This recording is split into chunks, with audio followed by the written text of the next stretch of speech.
Hello my sweet friends, my name is Lindsay and I run the blog Books for Christian Girls, and welcome back to the little corner of the internet where I talk mainly about Christian fiction. In today's video it is mostly Christian fiction. I've got a few handful of clean fiction books. I also have a non-fiction book that we're going to start off with. I'd like to first off apologize if I seem frazzled. I am. There's long guys outside my window.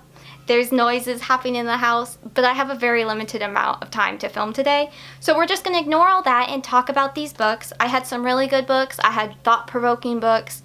I had some duds, but that's normal. I had no DNFs, so I'll take that. So in September, though, I read 17 books. 7 of them were on Kindle Unlimited, 7 were off of my physical TBR, that's crazy.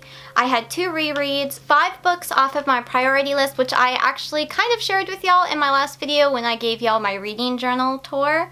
And then I also got 15 books off of my fall TBR. So 15 out of 17 books were on my fall TBR. That's pretty good, I think. I made that whole fall TBR with y'all in another video that I'll link up there. And so overall, not a bad reading month.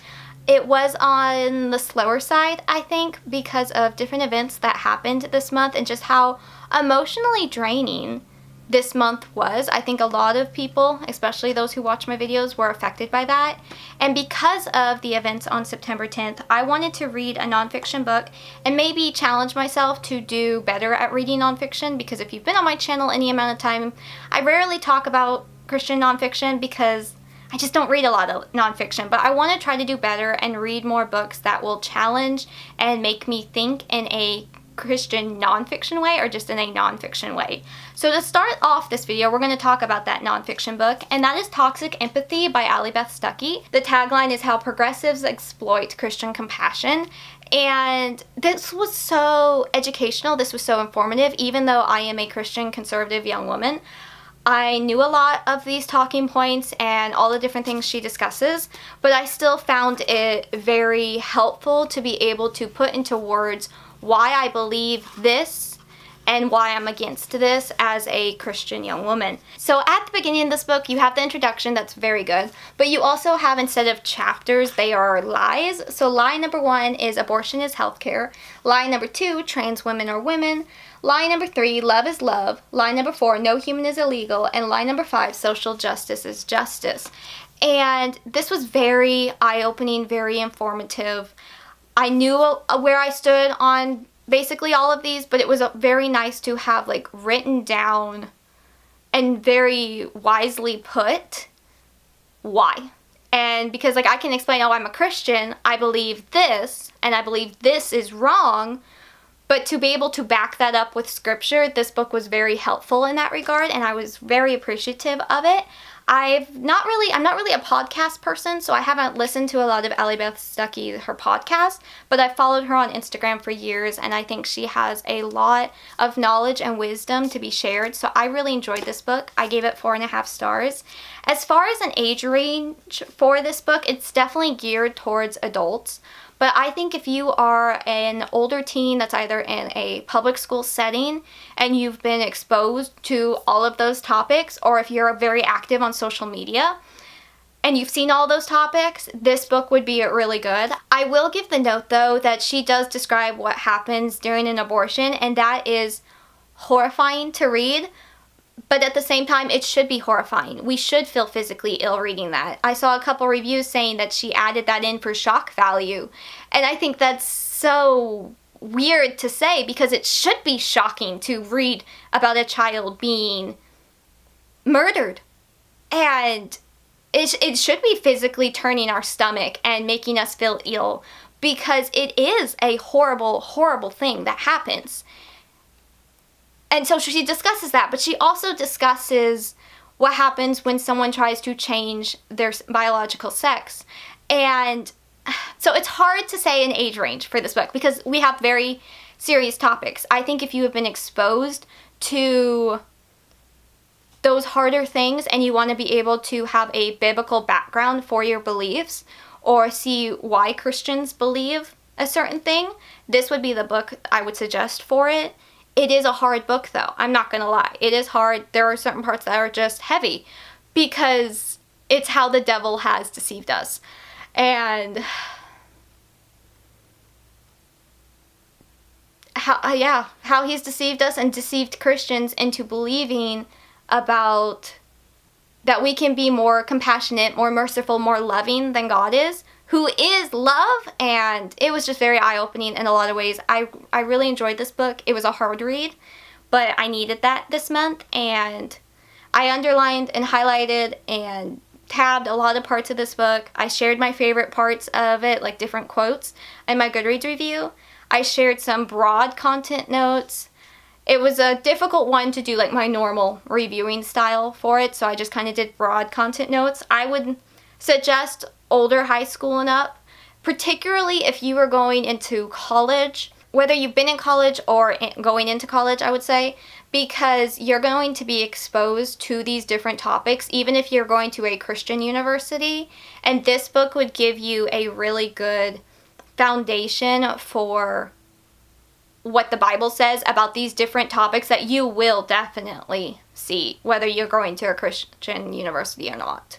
So, it was very good. I would say older teens for sure, though, because it is aimed for adults, but I think we need to be aware of these topics and how quick we can be swayed by social media or others around us to believe these lies. So going into my normally scheduled programming for these recent reads, I have my Christian fiction books. As always, I will link my full content reviews down below of all of these books so y'all can check them out, more of my thoughts, because I talk a lot in these videos, but I type even more in my reviews. So we're starting off with my lowest rating book. We'll work up to the highest, and yeah, I think that's it. Let's get started. Book number 1 is Lightbringer by Christina Shaw. I gave this one a personal rating of about 2 stars. It's kind of a hard book for me to rate. It's Christian fiction, YA fantasy with no magic, and I think some would really like this book. It wasn't really my cup of tea. This book is very interesting, and I'm having such a hard time explaining the plot about it, but basically we follow, I think her name is, how we say it, is Alithia, maybe?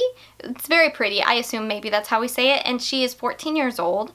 And in this setting, it's a historical, non-magic, no technology kind of setting. And so if you are a follower of the Lightbringer, who is supposed to be representing God, you have a light or a glow about you. And if you are not, you live a very like drab, dark life, and you can't see color. Things are very muted and everything like that. And so Alithia's father is like vehemently against the light. They live in like a dark town, so anyone who shines any bit of light, like even from a candle, will be like in trouble, massive trouble, possibly execution kind of trouble. And so we have where this one boy comes back to their town, and he ends up being a Lightbringer follower.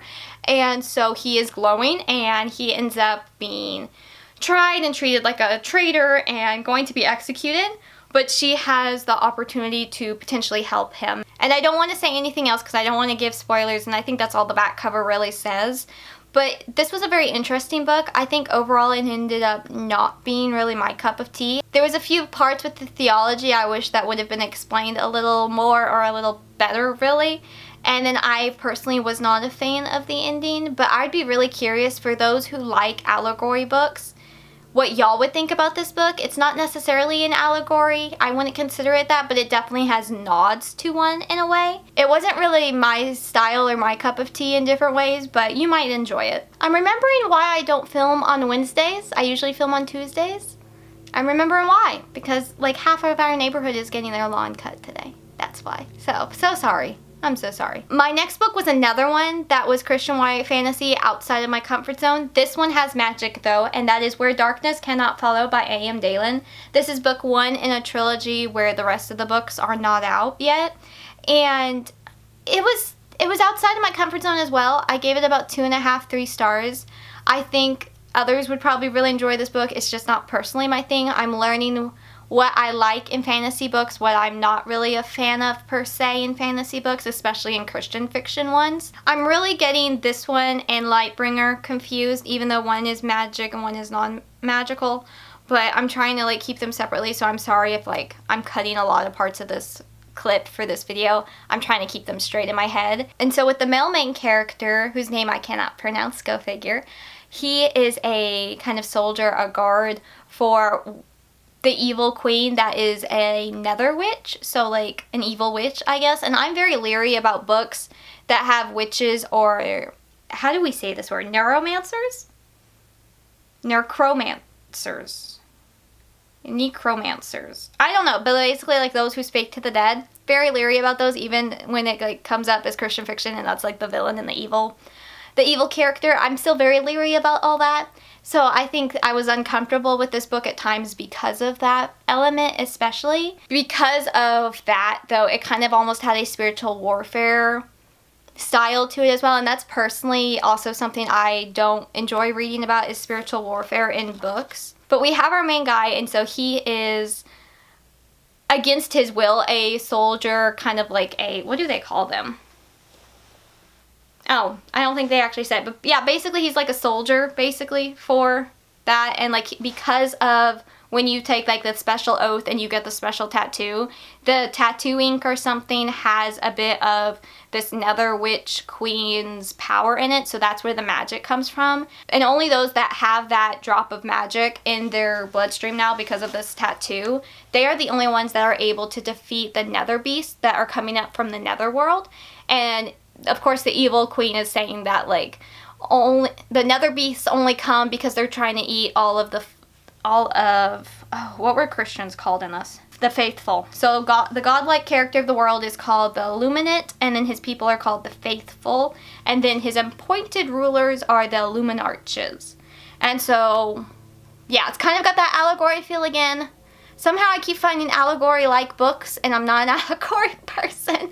But I tried this one. I think ultimately it wasn't really my thing as well. But I'm trying to get out of my comfort zone and read other books, so I feel like I will have some successes and I'll have some duds for me personally. You might really like this book, but yeah, personally it was not my favorite. It was not one I would reread. I don't know if I would continue on with the series. Personally, they're not out.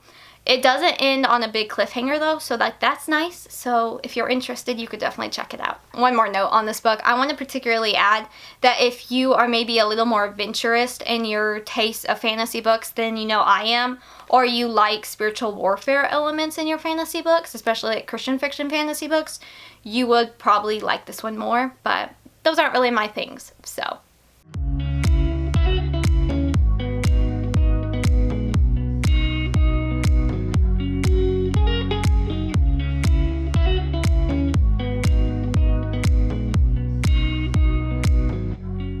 This next book I've kind of been dreading talking about because I had so many thoughts on it, and that is Trust the Stars by Tricia Goyer. I don't know where to begin with this book. So basically it's a contemporary royalty book in a way, where she ends up meeting a prince from this fictional European country.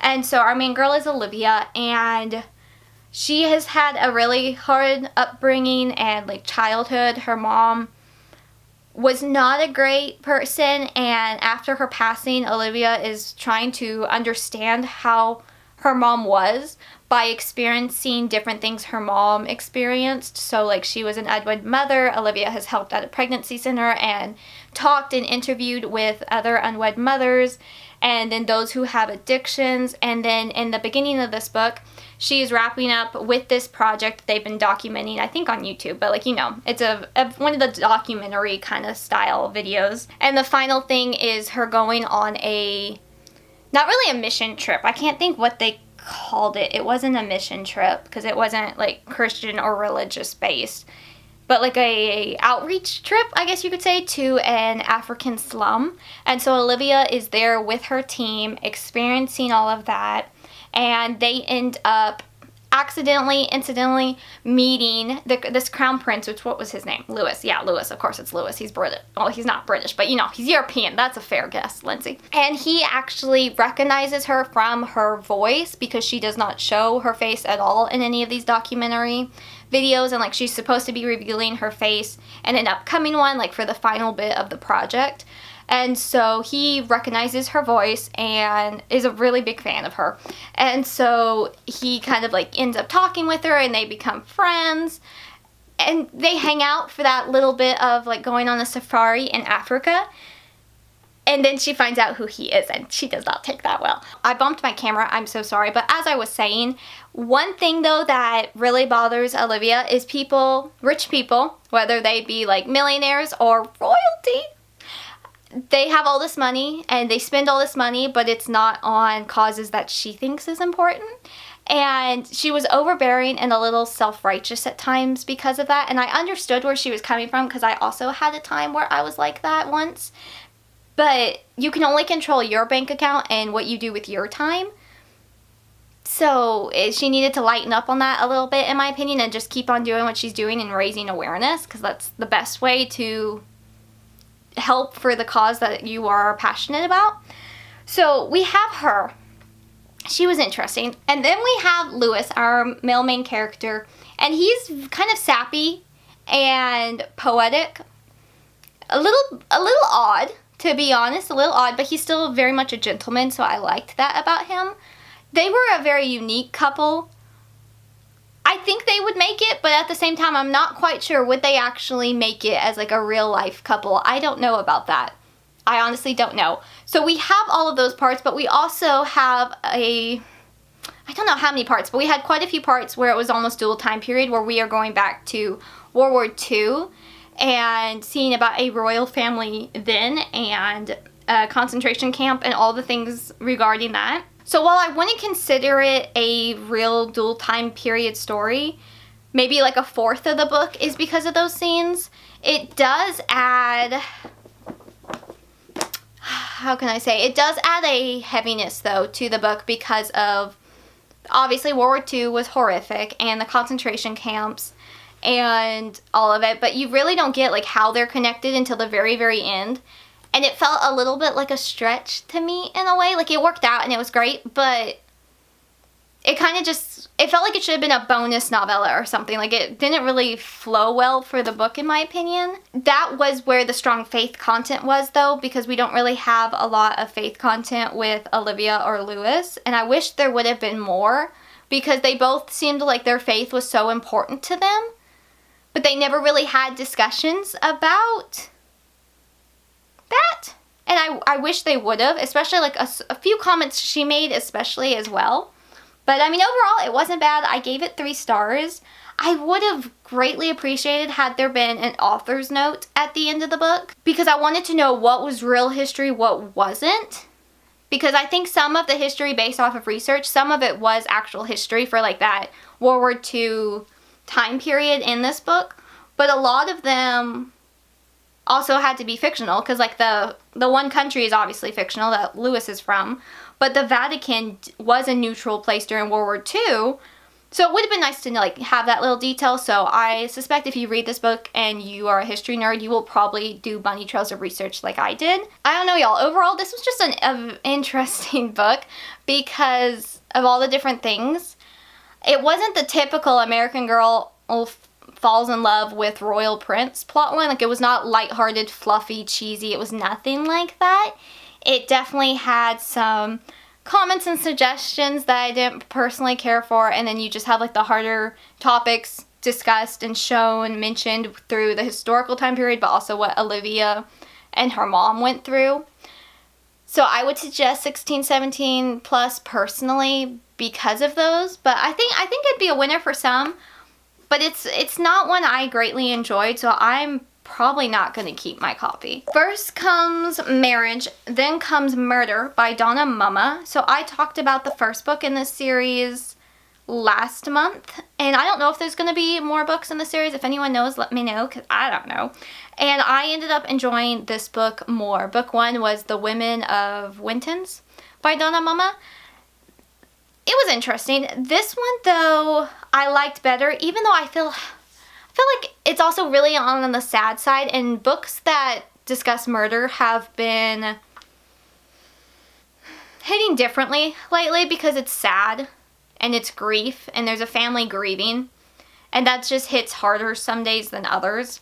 So I'm having kind of a harder time reading books that have murder themes in it, and this one was a bunch of murders, and it's all of young brides, and like, after you get married, that's supposed to be like such a happy time in your life, and like so hopeful, and then cut short, murdered.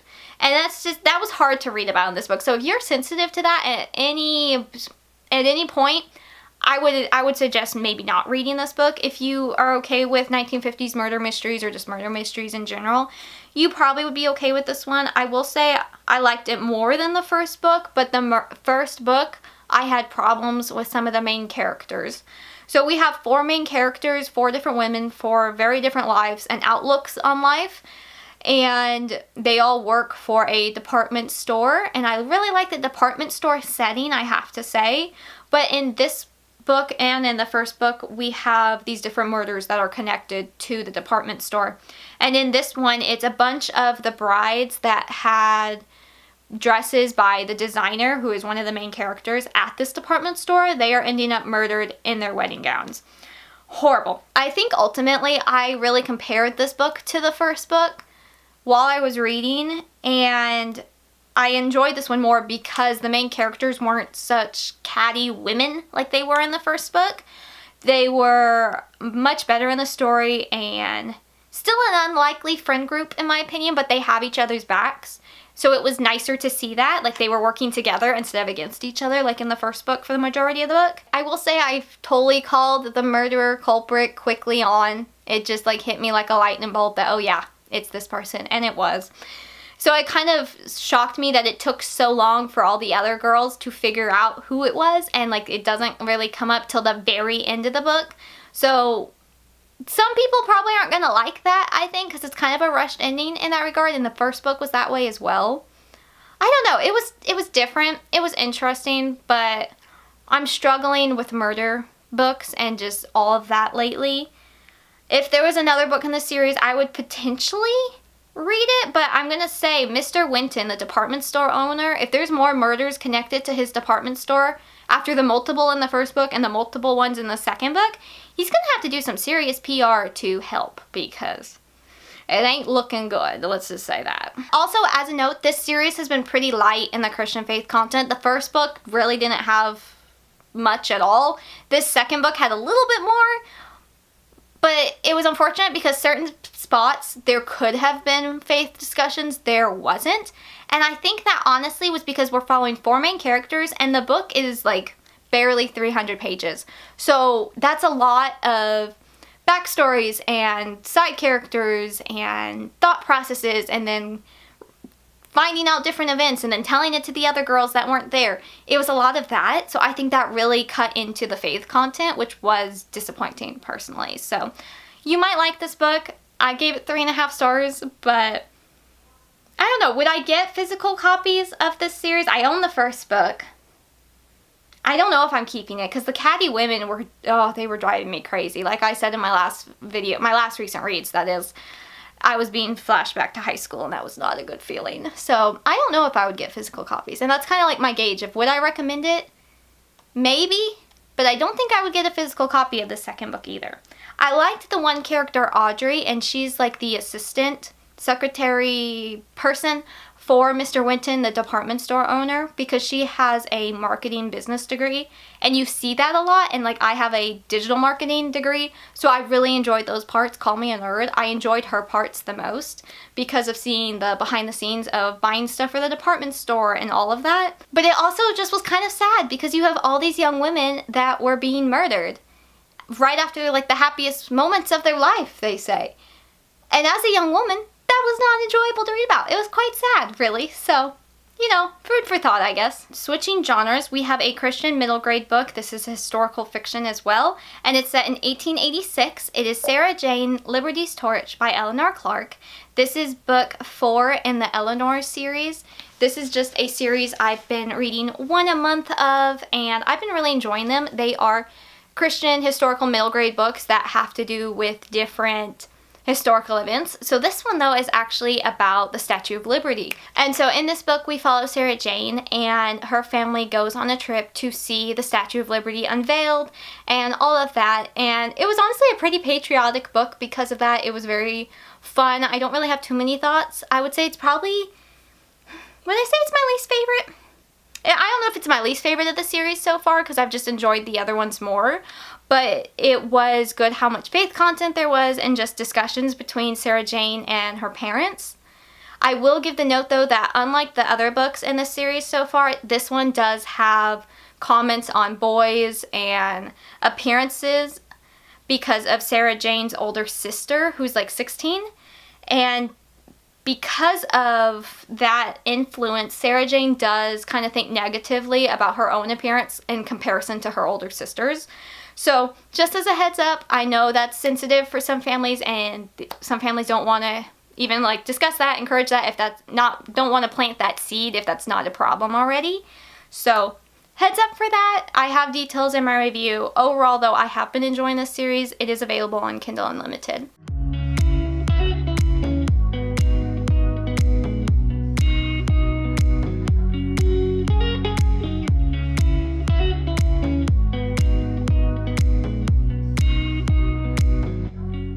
My next book is A Likely Story by Rosanna M. White, and I gave it 3.5 stars.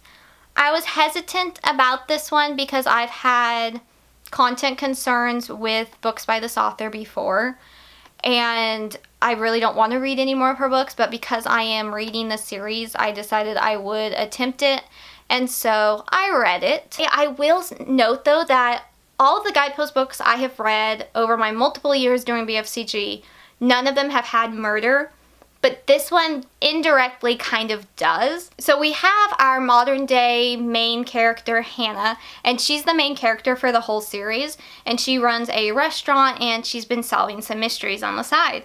And so in her world, in the current day setting, there is a book that has recently been published that's fictional about the town Blackberry Valley, but it's got a lot of the family names of those who still live there, and it's causing a lot of drama. So Hannah is trying to figure out who the author is, what is true, what is not, and all of that. But then we also have in A Likely Story, like the actual book that we are reading, we have the historical period that is what that fictional book is about. This is so hard for me to explain, and I hope I'm being clear enough about it.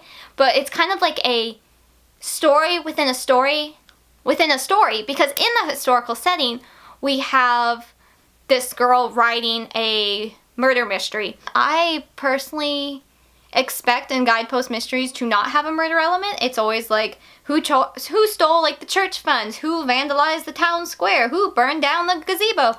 Like, it's not big crimes like a loss of life, if you will. And so it's a fictional one that a character is writing, but it's still about murder. So that's gonna be a bummer, I think, for a lot, and honestly it was a bummer for me. It's not as charming as the prior books in the series or the other ones I have read by Guidepost and all their different Guidepost mystery series. I also want to give the note that there were some mentions in a few conversations about mental illnesses like OCD and someone being put into a mental asylum kind of place. So just as a heads up, if you're sensitive to that, you can totally bypass this book. It just didn't have the light-hearted, cozy mystery feel I think I was expecting. So I put 3.5 stars. I think that might have been generous. I might need to bump it down to a 3. I think I might have to bump it down to a 3. If you wanted to skip this book, if you've read the rest of the series and you just want to skip this particular one, I think you can totally do that. Nothing happens major in, like, there might be references to events in this book, but there was nothing major. I don't think you're going to be missing out on anything if you choose to skip this one. But yeah, it was okay. I guess I liked it, but it also just wasn't what I was expecting for a Guidepost mystery. Speaking of Guidepost mysteries, though, I am still working on the Cobble Hill Farm mystery series. And so book 13, I think, is the one I read.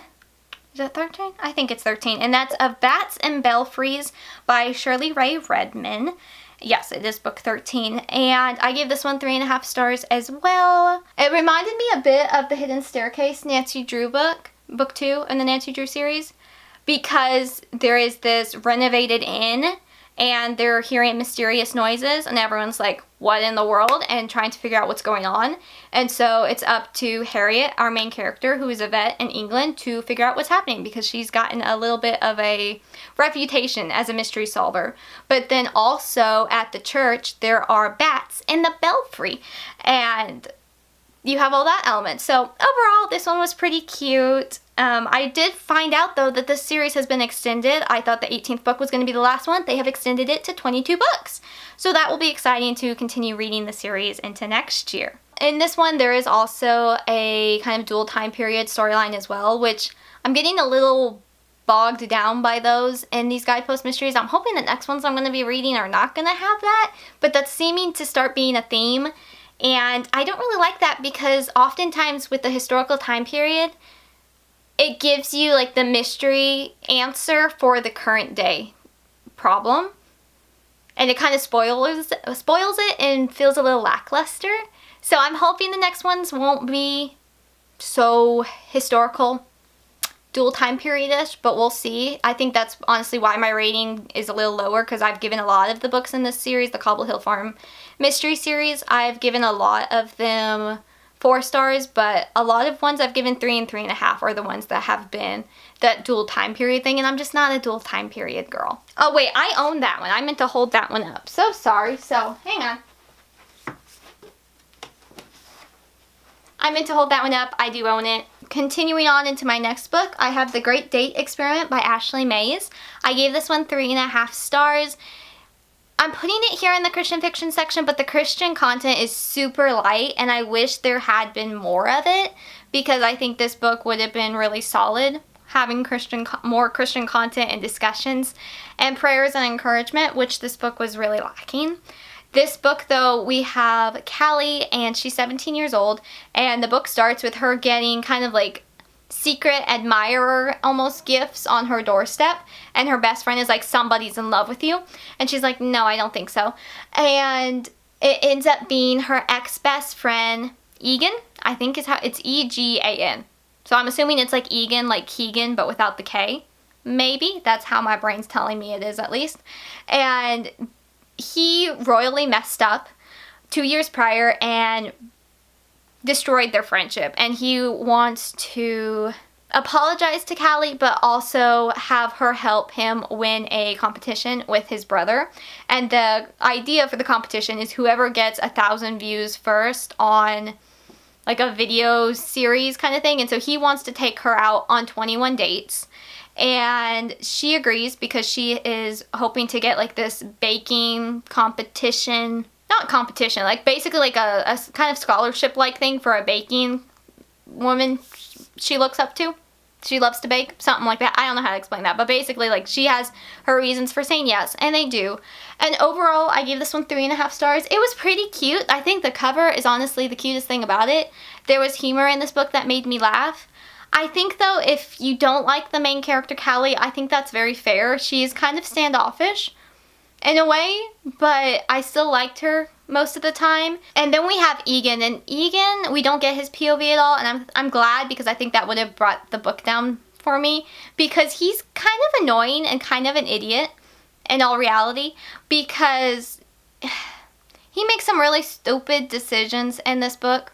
He made past really bad decisions, and he's very apologetic about it, so like, yay, we like that character growth. But then he does other stupid things, and I'm just like, oh, this boy. So, I mean, there's that. You kind of have to just go in with, like, this is a kind of fluffy YA, contemporary YA book. I wouldn't really say it has strong Christian faith content at all. If you're looking more along the lines of, like, a clean YA rom-com that doesn't really have a lot of questionable parts or morals, this would be a book to check out.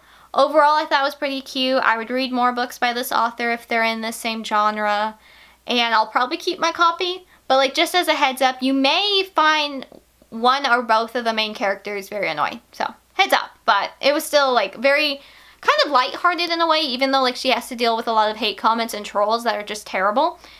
But it still had its light moments and funny moments. So, yeah, I liked it though. I'm glad I finally have read it. My next book is An Unexpected Grace by Tracie, Peterson, and Kimberley Woodhouse. This is book 3 in a series that I have really enjoyed. I think the first book is probably still my favorite, but I ended up giving this one 4 stars as well, so maybe this was my second favorite. And I'm glad I finally got to it. It released earlier in the year, and I've been meaning to read it. I think what really sold me about this book, though, and really enjoying it, was the super strong faith content with Joanna and Parker, our main characters. They have such a strong faith for the Lord and such a hunger, and I loved seeing that in their conversations, and just how strong, honestly, all the faith content was throughout this whole trilogy was just very, very lovely, very teen safe and teen appropriate in that way, because it was just so encouraging and showing such good God-centered relationships, and I just loved that element. As a note though, we do see a villain's POV in this book, and he's kind of insane. He's a kind of a classic villain, really, basic villain, but we do see that. It's not like he's like a murderer or anything, but like some might not like his POV, and I think that's fully understandable. Basically though, in this book we have Joanna, and she has always wanted to be a pastor's wife and has always thought that is going to happen because Parker has been her special friend, and he's been off at seminary school and he's coming back. But then he gets back and breaks the news that he doesn't want to be a pastor anymore. And so what's going to happen to their relationship? And then we have a time skip and we see what has happened for them. And overall, I really liked this book. It does have some sad moments in it. And I will say this series is not connecting really at all. There are a couple mentions of the prior couples in the prior books in this book. So you could just read this book. You could just read the first one. You can just read the second one. You can read all of them or none of them. One of them, whatever you want to do. They are not connecting. The only like connecting element really is that the town it is set in, and then a side character who we get her POV of a few times, who is a matchmaker, and she's the one that's like match made these couples together, but you don't have to read them all. I wish they were connecting, because I would have loved to like see how the couple from the first book is doing, and we don't really get an update on that, but it's still a really cute series. I'm definitely going to be getting a physical copy of this book.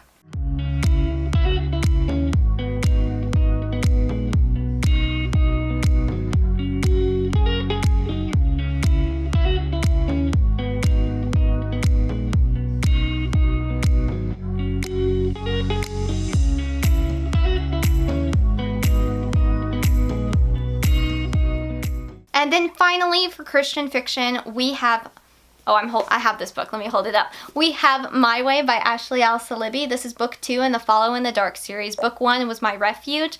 I will link the video where I talked about that one before, because I was so impressed by that book, but I was also so impressed by this book. And if you've seen my reviews for any amount of time, you have probably noticed I don't say the word impressed often, except for when I really truly mean it. And I was definitely impressed with this duology. I don't know if there's going to be a third book. I hope so, because I really love these characters.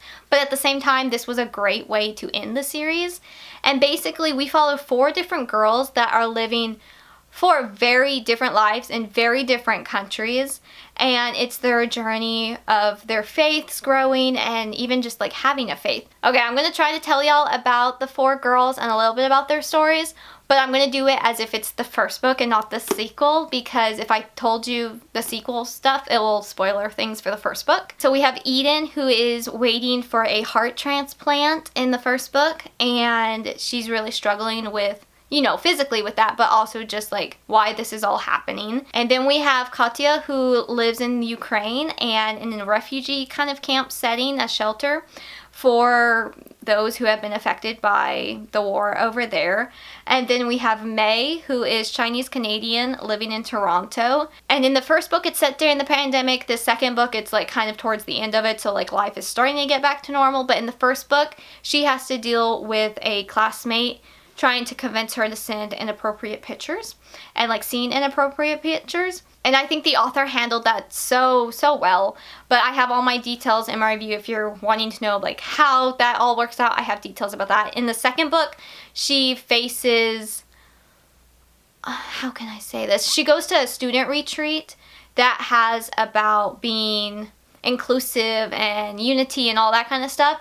And there's a lot of red flags. I'm just saying, there's a lot of red flags at this retreat, and she has to stand for her values. And I really loved how that was, 'cause especially after reading Toxic Empathy, it kind of, her part of this second book kind of felt similar to with the topics of Toxic Empathy in a way, and so it was very impressive to read them around the same time, I guess you could say. And then we also have, I don't know how to say her name, Zara? Zahra, and she is a Syrian refugee living in a refugee camp with her family.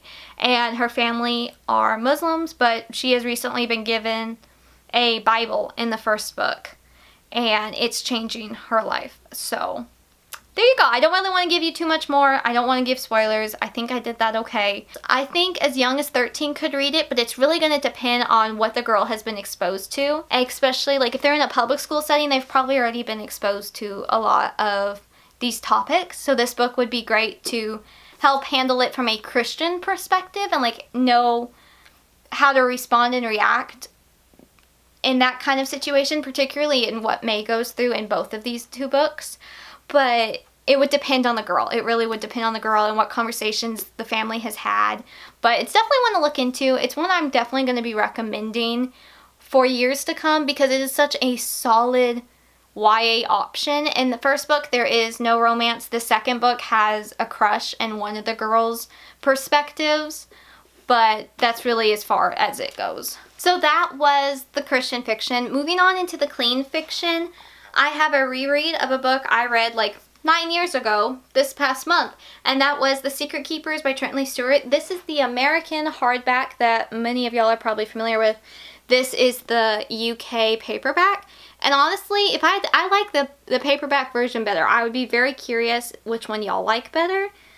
I don't know, this one has more of like that quirky vibe, and this is by the author that wrote The Mysterious Benedict Society, which if you know me, you know, I love The Mysterious Benedict Society.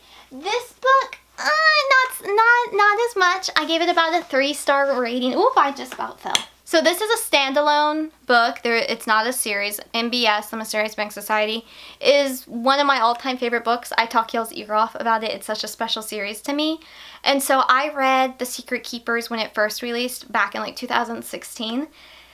And I liked it pretty well. I think I gave it like a 4-star then. Now I gave it more of a 3. I did the audiobook mostly for this reread, and I can't say I really loved the narrator of the book, but storyline wise it is very engaging and entertaining. It is long though. It is 500 pages long. I guess I should have kept one to hold up. Hang on. It is long. It's like 500 pages. I think it's honestly a little long.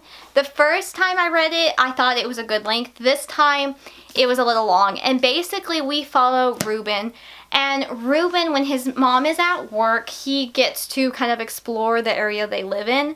And one day, he gets himself into a precarious situation exploring. He ends up finding this special watch though, and it ends up where he messes around with this watch a lot to try to figure out its secret because it's missing a minute hand, and he ends up being able to disappear for 15 minutes, become invisible for 15 minutes. But there's a downside to using the clock and becoming invisible, that not only do you get like incredibly like tired and hungry after doing that, when you are invisible for those 15 minutes, you also are blind. You can't see.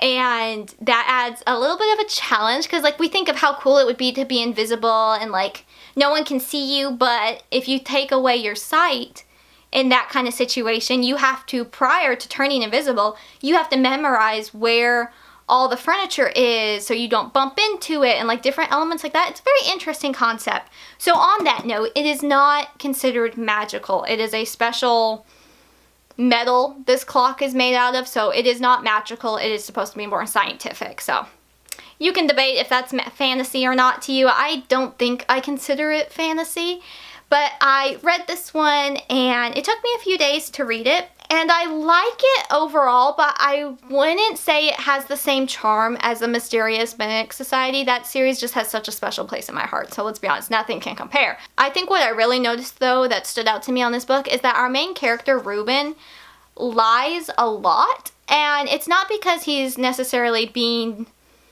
rebellious or a mischievous little boy, though he has his times of those. He is really trying to protect his mom from the villain and the villain's henchmen because they are after this clock.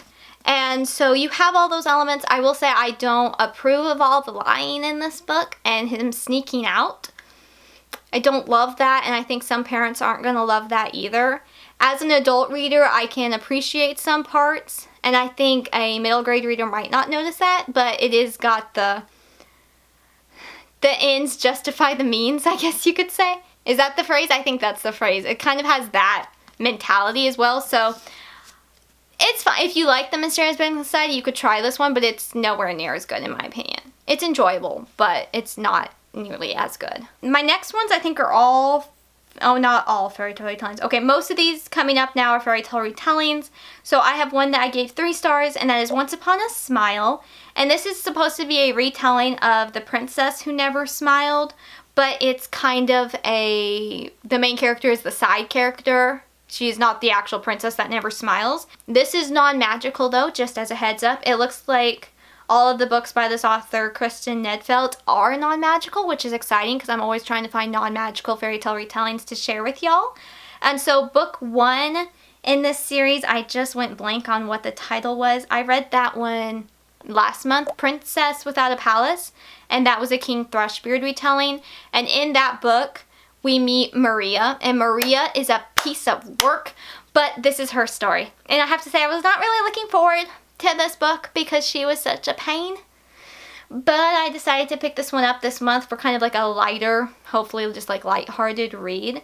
And I did find it slow, but overall it was fine. I gave it 3 stars.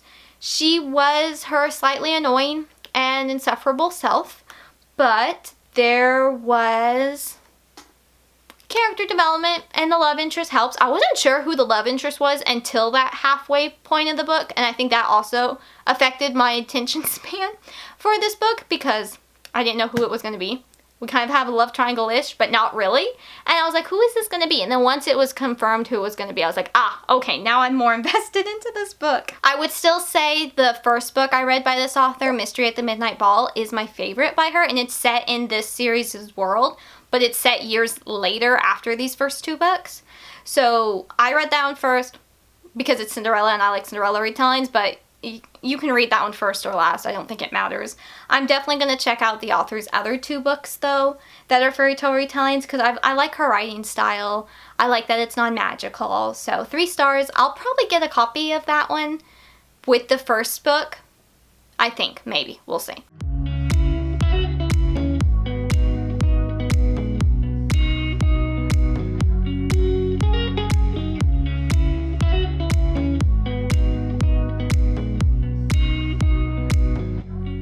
This is a fantasy book, not a fairy tale retelling, and that is The Heir and the Spare by Kate Stradling.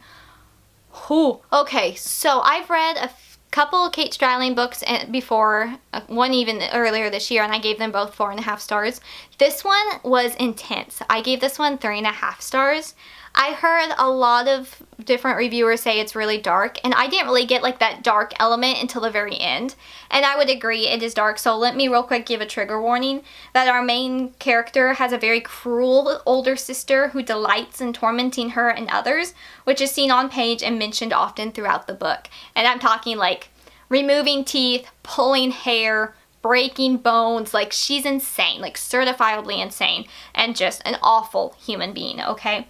And so this book was very interesting. Our main character has another name I'm not sure how to pronounce. What is with all these names? Iona? I-O-N-A? Iona? Maybe? And she is the Spare. She's the second princess of her family. And her older sister is horrific, awful. Don't like her. Nobody likes her. But Iona, to keep her away from her insane sister, instead of disciplining their child, her parents sent her off to another country to go to their school. And that other country is one they've been at war with for a while. So there's tension there, but nobody knows who Iona is there. And so she is like at the bottom of the totem pole, the ranking, whatever you want to call it. So she was horribly bullied there, to say the least. So she left one bully to enter another bully, but she'd rather be at the school bullying situation than with her sister because her sister's insane. And then, now here it is a few years later, her sister is engaged to marry the prince from that other country who was Iona's biggest tormentor bully. So it's like, yeah, match made in heaven, or not heaven, just match made right there for the 2 of them, because like they're her number 1 with bullies. And things will work out, but have things changed for the guy? You'd have to read to find out. But I will say this is on the darker side. Like, I was thoroughly sucked into this book. I was so interested and invested into it, but the end was pretty dark. I'm not gonna lie. Like, I had a theory where it was going, and it definitely went that direction. It's not my normal fantasy book. I will say that. It's not my normal. So, like, if we have very similar tastes on fantasy books, you might not like this one. You might not like the heads up, it's darker, it's not my usual kind of fantasy book. I read this one though in basically one sitting. It was thoroughly, like, just gripping me into the storyline, what was going to happen.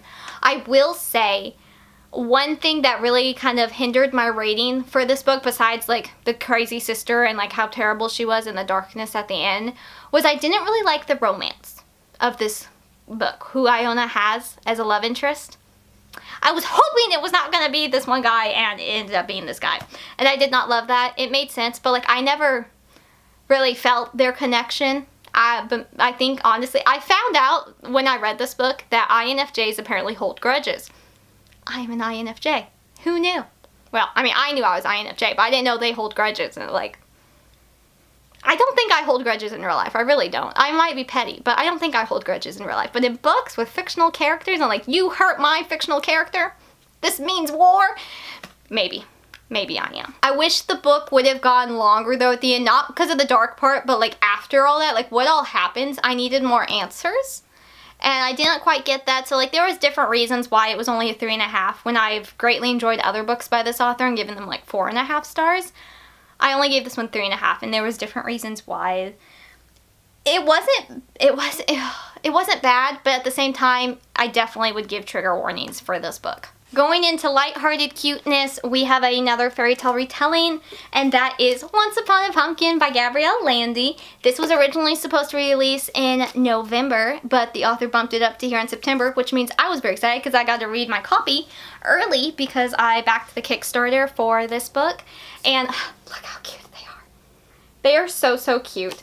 And so this series, the second book in the series, Once Upon a Rose, that one, it has magic content. Book 1, Once Upon an Apple, does not, which is a Snow White retelling. Book 2 is Beauty and the Beast.